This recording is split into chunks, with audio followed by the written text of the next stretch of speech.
Okay, right now Hurricane Irma is headed to the Florida Keys after hitting Cuba as a Category 4 storm continues to move through Cuba.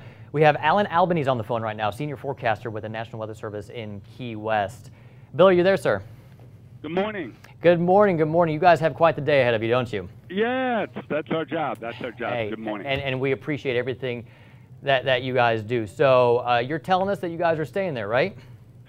Well, right now we are, and that's our job is save lives and protecting property. And most importantly, all the Florida Keys are under hurricane warning, as well as a storm surge warning. We're inside the 36 hours, which meets that criteria.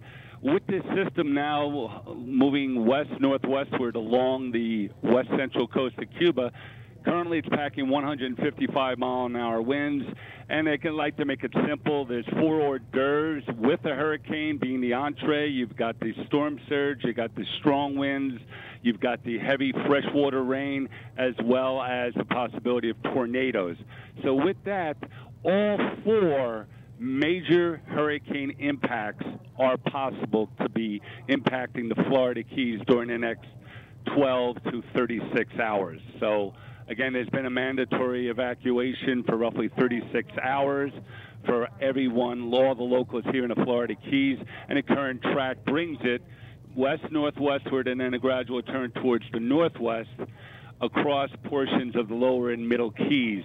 And the current thinking and forecast is as a major hurricane.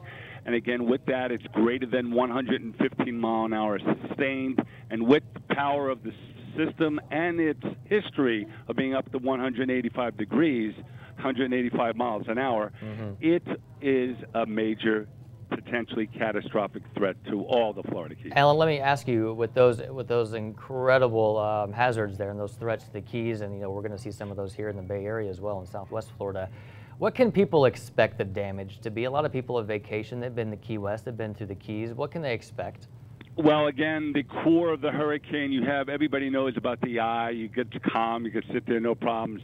Then within the eye wall, you have the most powerful winds, in this case, roughly 155 miles an hour. And if the eye wall goes over your area, there's normally like mini tornadoes, which, and again, with this system being 155 miles an hour, you won't even know it. But again, 155 miles an hour coming through with the surge, with the potential tornadoes, and again, tremendous heavy rain, 10 inches on top of storm surge possibility is up to 10 feet. So it depends exactly if you get within the eye wall. Again, that's like the donut. You got the eye, the calm, and then the donut is the most dangerous.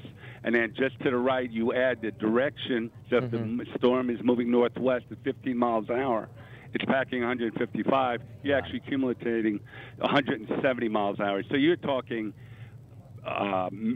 potentially catastrophic damage. That's the verbiage, Alan, and that's what has everyone concerned, and it's why preparations have been in order for the last several days. Alan, I appreciate your time. You guys be safe down there, and we'll be looking for more of your updates, and of course, we'll be posting updates as well from WTSP as we see the storm arriving as we go through the thick of it later tomorrow night into Monday morning.